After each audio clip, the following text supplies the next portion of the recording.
Assalamualaikum warahmatullahi wabarakatuh, Mas-Mbak semua. Kita ketemu lagi pada hari ini. Hari ini merupakan pertemuan kita yang terakhir sebelum UTS, ya. Jadi hari ini kita akan bahas tentang analisis usaha tani, biaya dan penerimaan usaha tani. Seperti biasa, sebelum kita lanjutkan ke materi, silakan Anda melakukan presensi di OCW terlebih dahulu. Mas-Mbak semua, jadi kita sudah tahu apa tujuan usaha tani, ya. Jadi usaha tani yang efektif dan efisien ini bertujuan untuk memperoleh pendapatan atau keuntungan yang sebesar-besarnya dengan alokasi sumber daya yang dimiliki. Nah, jadi tujuan usaha tani adalah mendapatkan pendapatan atau keuntungan yang sebesar-besarnya dari alokasi sumber daya. Di sini ada istilah pendapatan dan keuntungan. Nanti Anda akan tahu bahwa istilah pendapatan dan keuntungan ini akan dibedakan oleh cara penghitungannya. Ya. Usaha tani yang mampu menciptakan keunggulan bersaing ini berarti produk yang dihasilkan akan selalu laku dijual pada tingkat harga yang cukup memberikan keuntungan dan bisa menjamin keberlangsungan dari usaha tani tersebut. Ya, itu usaha tani yang menciptakan keunggulan yang bersaing, yang mampu menciptakan keunggulan yang bersaing. Nah, usaha tani harus mau menciptakan keunggulan bersaing yang lestari. Artinya apa? Artinya usaha tani itu dia akan tetap eksis dalam jangka panjang. Kemudian pengelolaan usaha tani ini adalah alokasi sumber daya yang ada secara efektif dan efisien untuk memperoleh pendapatan atau keuntungan yang tinggi pada waktu tertentu. Apa bedanya efektif dan efisien? Ya, jadi efektif ini petani harus dapat mengalokasikan sumber daya dengan sebaik-baiknya, dan efisien ini adalah pemanfaatan sumber daya menghasilkan keluaran yang melebihi masukan. Jadi kalau kita berbicara tentang efisiensi atau efisien, ini biasanya adalah untuk penghematan biaya atau mendapatkan pendapatan yang lebih besar. Analisis pendapatan usaha tani tujuannya adalah untuk menggambarkan keadaan keuangan suatu kegiatan. Kemudian menggambarkan keadaan yang akan datang dari suatu perencanaan atau tindakan. Manfaatnya untuk apa? Kenapa kita perlu melakukan analisis usaha tani? Ada beberapa manfaat dari analisis pendapatan usaha tani. Yang pertama, dengan analisis pendapatan usaha tani tersebut, petani bisa lebih tepat di dalam mengambil keputusan. Keputusan tentang apa? Ya, jadi keputusan tentang penggunaan teknologi baru atau keputusan tentang bagaimana menyusun rencana yang akan datang. Ya. Nah, dengan keputusan yang tepat, karena ada dasar dari hasil analisis usaha tani tersebut, diharapkan adanya peningkatan produksi dan peningkatan pendapatan usaha tani. Kemudian yang kedua, analisis pendapatan usaha tani juga akan bermanfaat sebagai bahan pertimbangan penentuan kebijakan pemerintah. Dalam hal apa? Yang di sini misalnya saja harga dasar produk, ya, juga harga sarana produksi. Ya, dengan analisis pendapatan usaha tani, pemerintah menjadi tahu berapa toh selama ini yang diterima oleh petani. Berapa biaya yang dikeluarkan oleh petani. Sehingga pemerintah bisa mengambil kebijakan yang tepat untuk menentukan harga dasar ketika produk panen raya misalnya. Di mana secara hukum, kalau panen raya maka harga produk ini akan turun, ya, dan ini seringkali juga merugikan petani. Nah, kemudian yang kedua juga sebagai penentu harga sarana produksi. Oke, berkaitan dengan harga dasar produk, ya, Kalau tadi saya sampaikan bahwa harga dasar produk ini akan sangat penting ketika harga suatu produk menurun. Kembali ke cerita saya minggu kemarin tentang harga tomat, ya, bagaimana tomat sangat murah, ya. Nah, kenapa di situ tidak ada harga dasar? Kenapa pada saat tomat jatuh seperti itu, pemerintah tidak menetapkan harga dasar? Oke, diskusi kita yang pertama. Nanti setelah kuliah selesai, tolong ada yang bisa atau bersedia untuk menjelaskan ini. Oke, kita lanjut. Jadi di dalam analisis pendapatan usaha tani ada 2 informasi pokok, ya, yang menjadi unsur dari pendapatan usaha tani adalah biaya usaha tani dan penerimaan usaha tani.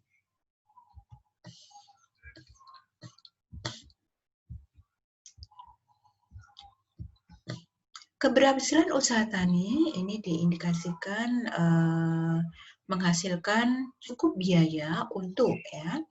Jadi kalau Anda menghasilkan usaha tani, maka usaha tani Anda itu akan dikatakan berhasil kalau Anda bisa menghasilkan di mana hasil itu cukup untuk, ya, untuk membayar biaya semua alat-alat yang diperlukan, kemudian membayar modal yang dipergunakan, kemudian membayar upah tenaga petani dan tenaga keluarga secara layak, kemudian membayar tenaga petani sebagai manajer, dan tetap produktif seperti kondisi semula. Ya, nah untuk itu kita perlu melakukan analisis biaya usaha tani.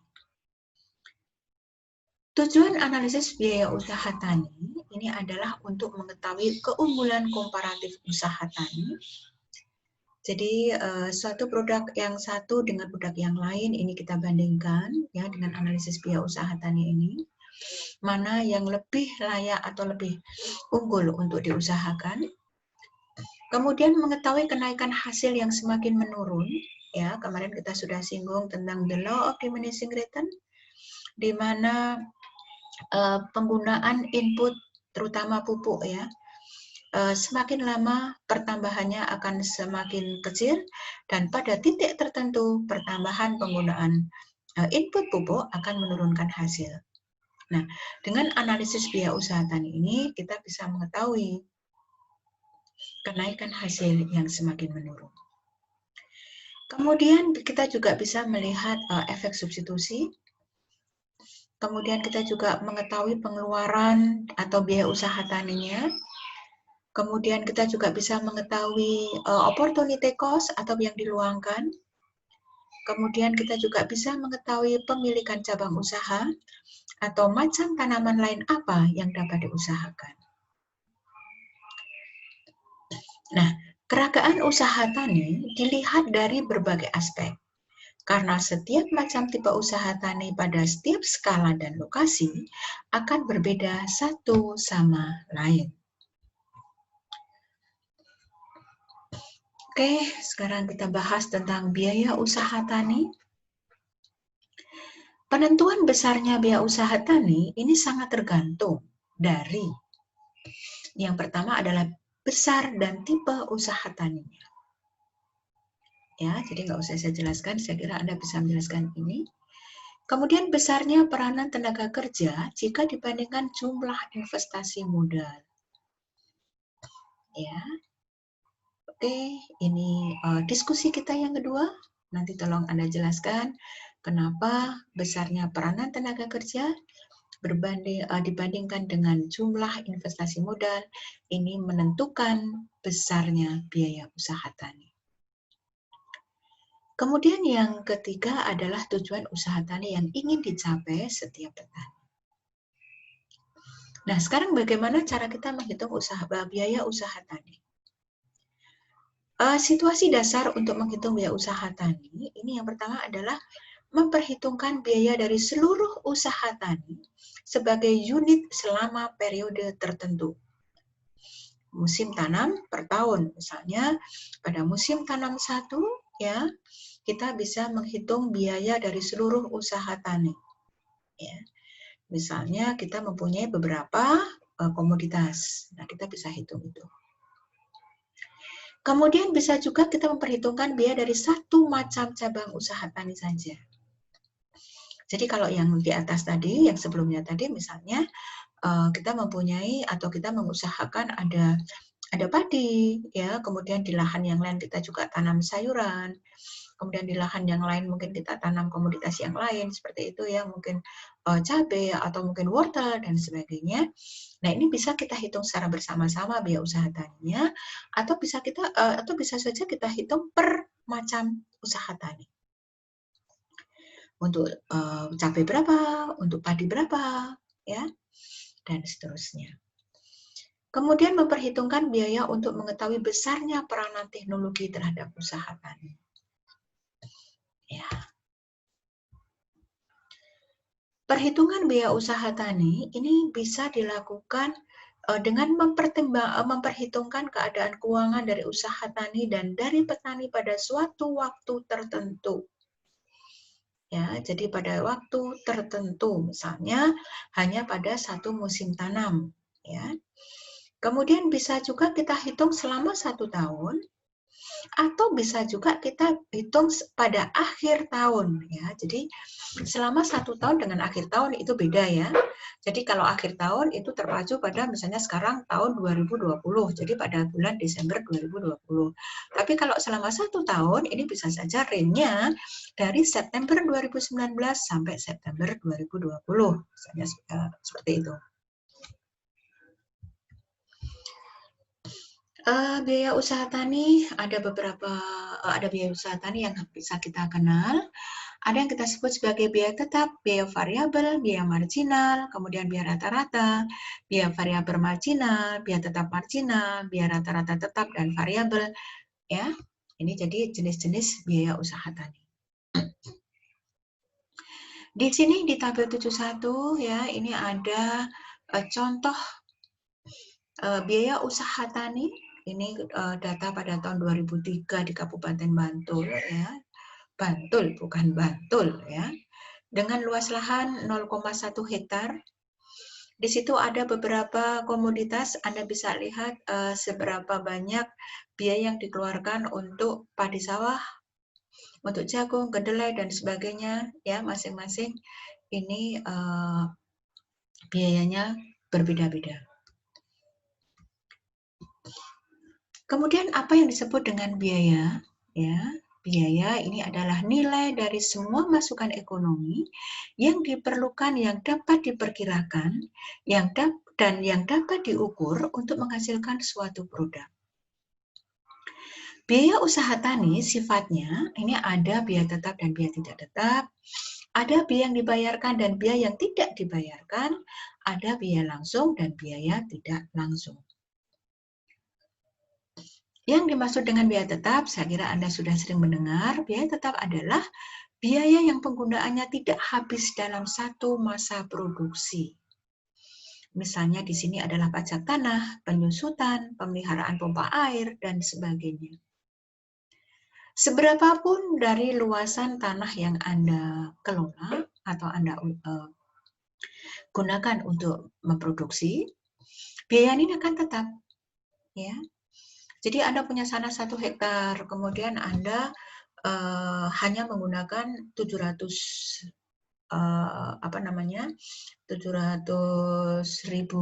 meter misalnya. Nah, ini apa itu namanya? Oh, maaf, Anda punya 1 hektar, Anda hanya menggunakan 0,7 hektar misalnya. Biaya pajak tanahnya tetap harus 1 hektar yang Anda bayar. Penyusutan alat dan bangunan yang Anda punya juga tetap. Ya, dan ini tidak habis dalam satu masa produksi. Kemudian biaya variabel ini adalah biaya yang berubah-ubah. Berubah sesuai apa? Biaya variabel, biaya yang besar kecilnya sangat tergantung pada besar skala produksi. Ini artinya semakin besar skala produksi Anda, tentu saja biayanya juga akan semakin besar. Misalnya pupuk, bibit, pestisida, upah tenaga kerja, ya, sewa tanah, biaya pengelolaan tanah, dan sebagainya. Kemudian ada juga istilah biaya yang dibayarkan atau biaya tunai, yaitu biaya yang benar-benar dibayarkan, seperti pembelian pupuk, pembelian obat-obatan, kemudian bibit, pakan ternak, pajak, tenaga kerja luar, dan sebagainya. Semua ini harus benar-benar dibayar. Ya. Kenapa ada biaya tunai? Karena nanti ada yang tidak tunai. Ya. Yang tidak tunai atau yang tidak dibayarkan, ini adalah biaya yang tidak benar-benar dibayarkan. Tetapi untuk analisis tertentu ini diperhitungkan.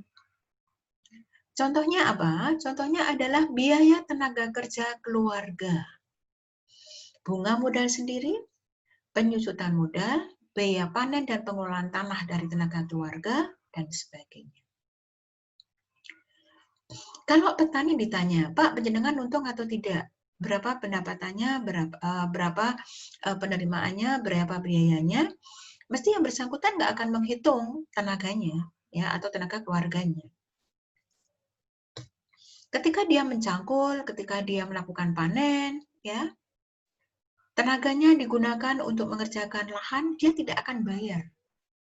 Ya, sehingga ketika Anda tanya langsung kepada mereka, mereka hanya akan menjelaskan berapa real yang dia keluarkan dan berapa penerimaan yang dia dapatkan. Dia tidak akan menghitung upah untuk dirinya sendiri ataupun untuk keluarganya. Nah, kalau sekedar kita tahu mereka untung apa enggak dan sebagainya dalam kehidupan sehari-hari, dalam artian di luar konteks akademis ya, yang seperti itu bisa. Ya, dia sudah merasa untung kalau misalnya penerimaan yang dia dapat itu lebih besar daripada yang dia keluarkan. Tetapi sebagai seorang akademis, Anda tidak bisa seperti itu. Ya, Anda mungkin Anda harus menghitung secara real, ya, apakah suatu usaha tani itu menguntungkan atau tidak. Caranya bagaimana? Ya, caranya itu tadi, semua yang oleh petani tidak dibayar harus Anda perhitungkan, harus Anda bayar. Hal ini untuk apa? Untuk diasumsikan, untuk menjadi patokan, ya. Kalau misalnya ada orang ingin mengusahakan komoditas yang sama, apalagi kalau usaha itu sifatnya sudah komersial, ya, di mana di dalam pengelolaannya nanti dia akan menggunakan tenaga kerja luar, dia harus menghitung penyusutan, ya, dan sebagainya. Jadi di dalam analisis ini Anda harus benar-benar menghitung berapa biaya tunai, berapa biaya tidak tunainya. Paham ya yang saya maksud? Kemudian ada juga biaya langsung. Biaya yang langsung digunakan dalam proses produksi, seperti biaya pembelian pupuk, biaya obat-obatan, bibit, pajak, upah tenaga kerja, dan sebagainya.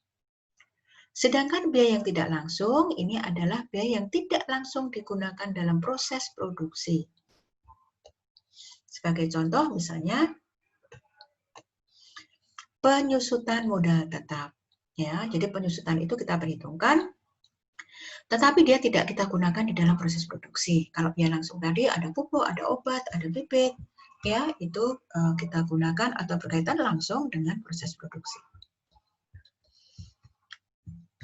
Biaya total usaha tani ini merupakan penjumlahan dari biaya tetap dan biaya variabel. Biaya variabel itu tadi ada yang tunai dan ada yang diperhitungkan. Oke, di sini ada biaya penggunaan modal, ya. Jadi biaya tetap dan biaya variabel ini terdiri dari biaya penggunaan modal, biaya tenaga kerja, bunga kredit, sewa tanah, kemudian biaya lain-lain seperti pajak, iuran air, keselamatan, dan sebagainya.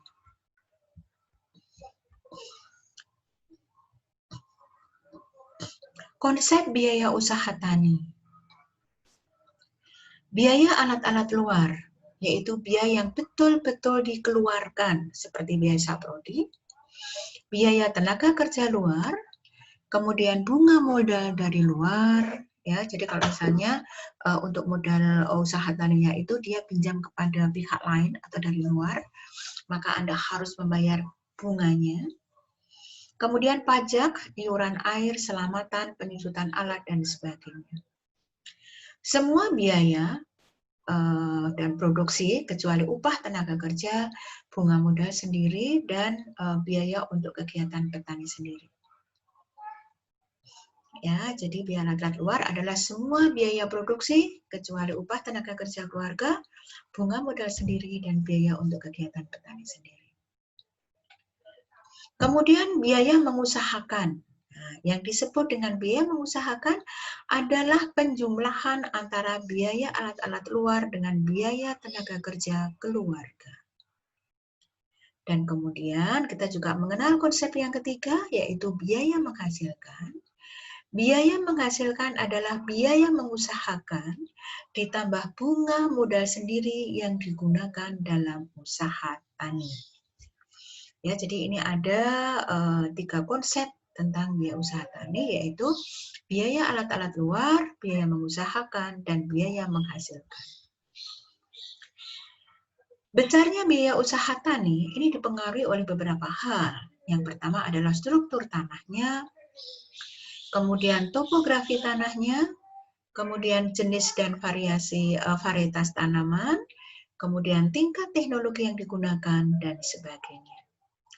Di sini ada contoh biaya per 100 kg padi. Ya, ini ada 3 jenis padi, ada jenis padi lokal, unggul nasional, dan PP. PP itu apa? Saya nggak begitu paham ini.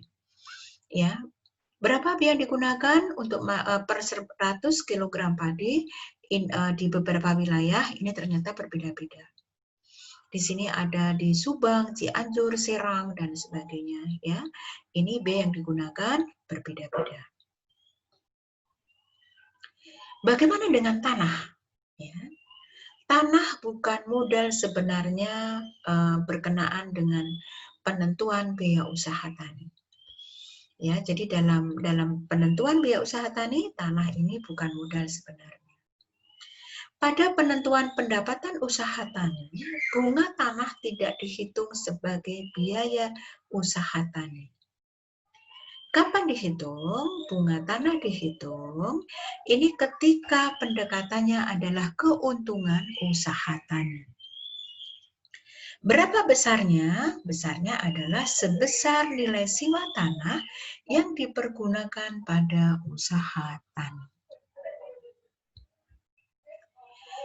Kemudian bagaimana dengan biaya tenaga kerja luar atau upahan? Biaya tenaga kerja luar atau upah dipengaruhi oleh sistem upahnya. Apakah upah borongan atau upah harian? Kemarin kita sudah diskusikan ini. Apa plus minusnya penggunaan atau pembayaran tenaga kerja dengan upah borongan atau upah harian. Kemudian lamanya waktu kerja. Ya, lamanya waktu kerja juga akan menentukan besarnya biaya tenaga kerja luar. Kemudian juga jumlah tenaga kerja keluarga, ya, yang terlibat di dalam tenaga kerja tersebut.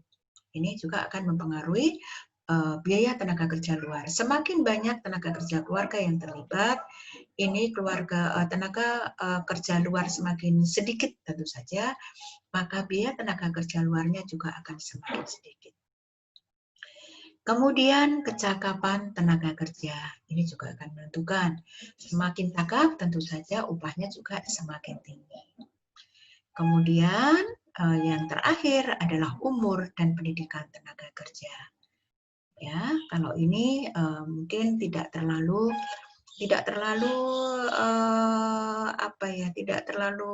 berbeda antara umur dan pendidikan tenaga kerja. Selama ini di dalam usaha tani keluarga atau dalam usaha tani tradisional. Ya, tapi mungkin kalau nanti itu sudah di perusahaan besar, nah itu bisa jadi umur dan pendidikan akan berbeda. Kemudian kebutuhan tenaga kerja, kita perlu melakukan analisis tenaga kerja per komoditi atau per usaha tani. Ya, jadi untuk mengetahui kebutuhan tenaga kerja, kita perlu melakukan analisis tenaga kerja per komoditi, ya, atau per usaha tani. Yang bisa kita lakukan untuk melakukan analisis ini adalah hari kerja orang atau man days, atau jam kerja orang atau man hours. Ya. Analisis tenaga kerja pada usaha tani ini sebaiknya menggunakan jam kerja orang. Kenapa? Karena ukuran hari kerja orang itu bisa spesifik. Tidak semua daerah sama. Selain itu juga untuk jenis pekerjaan tertentu di suatu daerah juga tidak sama. Ya. Jadi ada daerah yang mungkin jam kerjanya itu dari per hari kerja itu kalau petani itu dihitung ada yang dari jam 8 sampai jam 12 siang. Tapi mungkin di daerah yang lain ada yang dari jam 6 sampai jam 12 siang. Atau ada yang dari jam 8 sampai jam 4 sore misalnya seperti pegawai pada umumnya. Nah, karena setiap daerah mempunyai hari kerja orang yang berbeda, maka sebaiknya kalau Anda melakukan analisis tenaga kerja pada usaha tani, maka gunakan satuannya adalah jam kerja orang. Nah, kita akan mengenal apa yang disebut dengan intensitas tenaga kerja, yaitu banyaknya tenaga kerja yang dibutuhkan dalam usaha tani untuk mengusahakan suatu jenis. Ya. Jadi tadi setelah kita analisis, kita akan menentukan, oh ternyata untuk usaha tani padi setiap musim tanam memerlukan sekian tenaga kerja. Nah itu yang kita sebut sebagai intensitas tenaga kerja.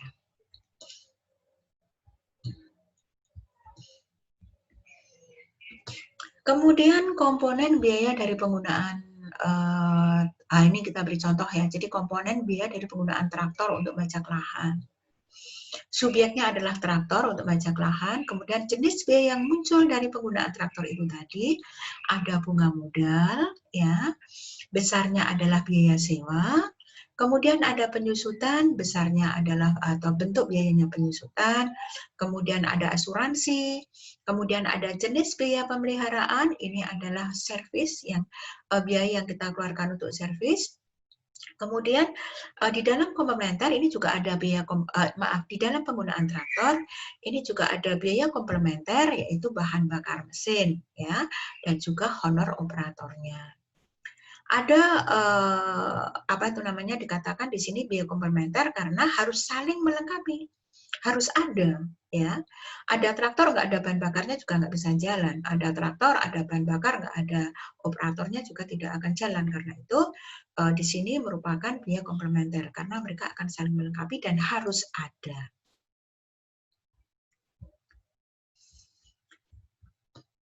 Kemudian biaya dalam pengelolaan usaha tani ini ada beberapa pendekatan perhitungan ya. Pendekatan perhitungan ini bisa dalam keadaan keuangan dari usaha tani pada suatu waktu ya. Suatu waktu itu misalnya kemarin tadi sudah kita singgung misalnya 1 kali musim tanam. Bisa juga pada selama 1 tahun dan juga bisa juga pada akhir tahun. Beda selama 1 tahun dan akhir tahun tadi sudah saya jelaskan. Kemudian berdasarkan situasi dan kondisinya selama periode tertentu, ini bisa 1 musim tanam atau 1 tahun ya. Jadi kalau misalnya kita bisa analisis 1 musim tanam padi misalnya, atau kita bisa analisis 1 tahun tanaman padi. Kalau 1 tahun digunakan untuk 3 kali musim 3 kali tanam misalnya padi-padi palawija misalnya seperti itu, maka itu bisa kita hitung semuanya dengan satuan 1 tahun. Kemudian bisa juga berdasarkan cabang usaha tani, ya, dan juga kita bisa melihat bagaimana peranan teknologi terhadap biaya usaha tani. Faktor-faktor yang mempengaruhi biaya usaha tani ini ada faktor internal dan eksternal. Faktor internalnya itu dari internal petani sendiri, ada umur, pendidikan formal dan non formal, kemudian pengetahuan, pengalaman dan sebagainya. Ya, Anda bisa membedakan ya apa pendidikan formal dan non formal. Kemudian kalau kaitan dengan petani, pendidikan formalnya apa, pendidikan non formalnya apa, ya. Oke, diskusi kita yang ketiga hari ini tentang beda pendidikan formal dan non formal terutama untuk petani. Kemudian kaitannya dengan ini mana yang lebih penting bagi petani, pendidikan formal atau pendidikan non formal. dan juga apa kepentingannya ya. Jadi apa kepentingannya pendidikan formal dan apa kepentingan pendidikan non formal bagi petani. Sedangkan faktor eksternal yang kedua yaitu ada input, ketersediaan dan tergantung dari ketersediaan dan harga inputnya, kemudian juga ada output, di situ ada permintaan dan harga outputnya yang selalu berubah-ubah dan sulit dikuasai oleh petani. Kemudian biaya usaha tani juga dipengaruhi oleh faktor manajemen, di mana pengambilan keputusan dengan berbagai pertimbangan ekonomis sehingga diperoleh hasil yang memberikan pendapatan atau keuntungan maksimal dengan penggunaan faktor produksi secara optimal, yaitu secara efisien. Mas Mbak semua, tabel-tabel berikut ini memberikan contoh rata-rata penggunaan saprodi per musim tanam ya. Di sini ada padi varietas PP dan ada padi varietas ER64. Tabel yang ini menunjukkan kebutuhan fisiknya ya. Kita per usaha tani itu berapa, per hektar itu berapa ya. Misalnya ada benih ya, benih itu penggunaannya berapa kilo untuk per usaha tani dan ada berapa kilo per hektar. Kemudian penggunaan pupuk, penggunaan pestisida dan sebagainya. Diskusi kita yang keempat adalah apa bedanya apa itu namanya per usaha tani dan per hektar. Nah, Anda paham nggak ini? Jangan-jangan Anda nggak paham yang dimaksud per usaha tani itu apa, yang dimaksud per hektar itu apa. Oke, diskusi kita yang keempat, apa yang dimaksud dengan per usaha tani dan per hektar. Nanti Anda boleh memberikan contoh-contoh atau simulasi angkanya. Ya, kemudian bagaimana cara menghitung atau bagaimana cara mengkonversi dari per usaha tani menjadi per hektar. Ya, ini diskusi kita yang keempat. Sedangkan tabel yang ini adalah besarnya biaya. Ya, jadi kalau tadi besarnya fisik, penggunaan saprodi, kalau yang tabel ini adalah besarnya biaya untuk usaha tani tersebut sudah dalam bentuk rupiah. Nah, di sini biaya penggunaan tenaga kerjanya ya per musim tanam, Anda bisa lihat di situ. Kemudian di sini biaya tenaga kerja per musim tanam untuk yang ini tadi apa? Ini tenaga untuk kualitas PP. Oke, nanti Anda bisa lihat di situ. Kemudian di sini ada yang penggunaan tenaga kerja per musim tanam varietas ER64 ya. Oke, di situ tadi ada kebutuhan fisiknya, kemudian yang ini adalah kebutuhan rupiahnya. Kemudian ada biaya lain-lain, di situ ada pajak tanah, ada iuran gerasi, penyusutan alat, pengangkutan traktor, dan sebagainya.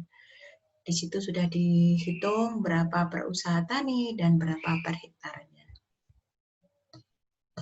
Oke, ini masih ada biaya apa ini? Ada saprodi, tenaga kerja dan sebagainya. Oke. Tadi kita sudah singgung di awal bahwa dua hal utama yang harus kita pelajari kalau kita menganalisis pendapatan usaha tani atau keuntungan usaha tani adalah penerimaan usaha tani. Penerimaan usaha tani ya, jadi nilai hasil usaha tani itu meliputi nilai hasil usaha tani yang dijual, nilai hasil usaha tani yang dikonsumsi sendiri, dan usaha tani atau nilai hasil yang diberikan sebagai upah tenaga kerja, upah natural, misalnya seperti bawon ya. Jadi ketika orang membantu apa itu namanya panen kita tidak membayar dalam bentuk uang, tetapi di dalam bentuk padi atau pari seperti itu ya, itu yang kita sebut sebagai upah natural. Kalau istilah di kita namanya bawon ya. Kemudian di situ ada persediaan stok ya, itu juga nilai hasil termasuk nilai hasil usaha tani. Juga kenaikan nilai inventaris, ini juga merupakan nilai hasil usaha tani. Misalnya nilai akhir tahun dikurangi nilai awal. Sebagai contoh di sini, kalau ternak gampang ya. Jadi ketika kita beli ternak itu berapa, kemudian sekarang nilai di akhir tahun nilainya berapa. Nah, selisih antara harga pada saat pembelian dengan harga kita asumsikan dijual ya, dengan harga atau nilai di akhir tahun itu adalah kenaikan nilai inventaris. Ya. Kalau misalnya kalau tanaman semusim ini sulit ya untuk dihitung ya, tapi kalau misalnya tanaman tahunan, cengkeh misalnya mungkin ketika cengkeh itu masih belum berbunga atau berbunga masih muda harganya berapa, kemudian pada saat akhir tahun sudah siap panen harganya berapa, selisih antara keduanya ini merupakan kenaikan nilai inventaris. Nah, 5 hal ini merupakan nilai hasil usaha tani.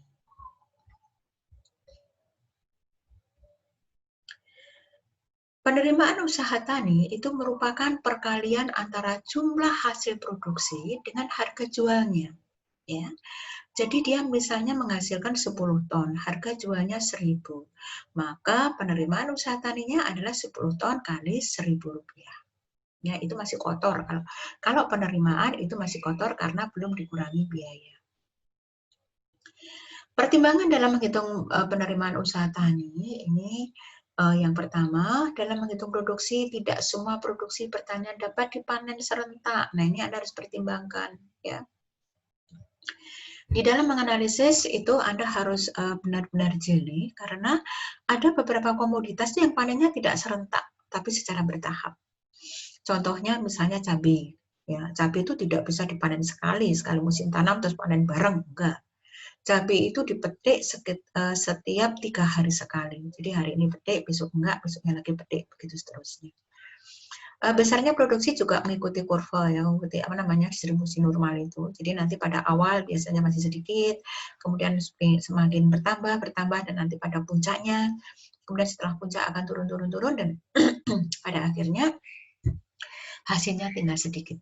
Nah, pada setiap tahap pemanenan ini, pada setiap waktu yang tidak pemanenan ini, harganya bisa berubah-ubah. Ya. Mungkin ketika hasilnya masih sedikit, ini di pasaran juga masih sangat terbatas sehingga harganya tinggi. Ya, kemudian ketika mulai banyak dan di beberapa daerah juga panen raya, maka harganya akan turun. Nah, kaitannya dengan ini bagaimana? Kaitannya dengan ini, kalau Anda melakukan analisis usaha tani, maka Anda harus pintar-pintar di dalam menanya petani. Ya, harus pintar-pintar menanyakan kepada petani supaya petani memberikan data yang akurat. Ya. Karena petani itu jarang sekali atau malah kayaknya tidak ada yang mencatat. Ya. Jadi pada saat aku panen pertama itu hasilnya produksinya sekian, harganya sekian. Kemudian petik lombok yang ke-7 misalnya produksinya sekian, hasilnya sekian. Mereka biasanya nggak punya catatan itu. Ya. Jadi Anda harus pintar-pintar untuk mewawancarai petani sehingga Anda mendapatkan data yang akurat. Setidaknya mendekati kebenaran. Ya. Kemudian pendekatan perhitungannya seperti tadi ya bisa dihitung dalam satu usaha tani pada suatu waktu, bisa juga selama 1 tahun dan bisa juga pada akhir tahun. Jadi tidak berbeda dengan pembiayaan tadi. Situasinya juga begitu. Kalau kita lihat dari situasi dan kondisinya, jadi bisa pada satu musim tanam, bisa 1 tahun, bisa per cabang usaha tani, atau bisa juga berdasarkan peranan teknologi terhadap penerimaan usaha tani. Ya. Kemudian faktor-faktor apa yang berpengaruh terhadap penerimaan? Ya. Ada faktor yang bisa dikuasai oleh petani dan ada juga faktor yang tidak bisa dikuasai oleh petani. Yang bisa dikuasai oleh petani adalah, yang tidak bisa dikuasai oleh petani adalah tingkat harga ataupun keadaan istimewa, keadaan yang luar biasa seperti bencana alam dan sebagainya. Jadi pada batas-batas tertentu tidak dapat dikuasai oleh petani. Ya. Ada tingkat harga di pasar, petani nggak bisa apa-apa. Kemudian ada bencana atau ada kekeringan, petani nggak bisa apa-apa. Mas Mbak semua, diskusi kita yang kelima. Di sini saya katakan atau dikatakan bahwa pada tingkat harga dan keadaan istimewa seperti bencana alam dan sebagainya, pada batas-batas tertentu tidak dapat dikuasai oleh petani. Kalau begitu, ini memberikan arti pada batas tertentu pula bisa dikuasai oleh petani. Oke, diskusi kita yang kelima, coba Anda jelaskan ini. kapan atau bagaimana petani bisa menguasai dua hal tersebut. Ya, kapan dan bagaimana petani bisa menguasai tingkat harga ataupun keadaan istimewa. Kemudian yang dapat dikuasai oleh petani, ini besarnya skala usaha, ini petani bisa menentukan. Saya punya tanah 1 hektar, mau saya tanami cabai semua oke, atau cabai separuh, kemudian bawang merah separuh juga oke, mau bawang merah separuh, padinya seperempat aja, yang seperempat kita diamkan juga oke, kita sendiri yang menentukan besar skala usaha taninya. Tingginya produksi kita juga bisa tentukan. Dengan apa? Tentu saja dengan teknologi. Ya. Kita pupuk dengan benar supaya produktivitasnya tinggi. Ini kita bisa menentukan. Walaupun nanti yang kita tidak bisa menentukan itu misalnya harapannya 1 hektarnya 10 ton, nah itu yang kita kadang nggak bisa menentukan. Tetapi harapan meningkatkan produktivitas itu bisa dengan beberapa cara seperti itu tadi, pemupukan, ya, penggunaan pestisida, pengairan yang benar, dan sebagainya. Kemudian efisiensi penggunaan tenaga kerja, alat pertanian modal ini juga bisa dikuasai oleh petani. Pembagian cabang usaha juga bisa, seperti tadi sudah kita sampaikan. Ya. Dan cara-cara pemasaran ini juga sangat ditentukan oleh petani. Mau saya tebaskan, mau saya jual ke petengkulak, mau saya panen sendiri, kemudian saya jual 3 bulan kemudian, ini juga petani yang akan memutuskan. Dan itu bisa dikuasai oleh petani. Diskusi kita yang keenam, apakah penerimaan yang besar selalu menunjukkan pendapatan yang tinggi? Oke, Mas Mbak semua silahkan nanti ini direspon. Kemudian faktor yang mempengaruhi penerimaan usaha tani itu ada faktor internal dan eksternal ya, tadi sudah kita sampaikan di unsur biaya, jadi hampir sama internalnya apa, faktor eksternalnya apa, dan kemudian manajemennya apa. Ya. Nah, di sini ada contoh rata-rata produksi dan penerimaan usaha tani per musim tanam. Di sini ada perbandingan antara padi varietas PP dan padi varietas R64. Berapa produksi per usaha taninya, berapa produksi per hektarnya, berapa penerimaan per usaha tani, dan berapa penerimaan per hektarnya. Di sini ada contoh-contoh angka. Tapi angka ini jangan digunakan untuk sekarang ya. Ini penelitian tahun berapa? Di tahun 2000-an awal ya. Jadi sudah sangat, kalau angka-angkanya sudah sangat tidak relevan untuk situasi saat ini. Oke, Mas Mbak semua, ini slide yang terakhir, ini adalah contoh kasus usaha tani dalam menghitung pendapatan nominal ya usaha tani kacang tanah dengan luas 0,1 hektar, hanya 1 musim tanam 4 bulan. Di sini ada biaya yang dikeluarkan, kemudian ada penerimaannya, dan yang terakhir adalah pendapatannya. Ya, jadi ada pengeluaran per bulannya ya, karena dia 4 bulan kan, setiap bulan kan yang harus dikeluarkan kan berbeda-beda. Bulan pertama berapa, bulan kedua berapa, ketiga dan keempat berapa, totalnya berapa, kemudian setelah bulan keempat dipanen dijual harganya berapa, dan nanti selisih antara tadi penerimaan dan pengeluaran ini adalah pendapatan yang diterima oleh petani. Mas Mbak semua, jadi demikian materi kita hari ini. Kalau tidak salah tadi ada 6 bahan diskusi ya. Silahkan Anda untuk merespon bahan-bahan diskusi ini setelah Anda selesai menyimak paparan ini. Oke, terima kasih.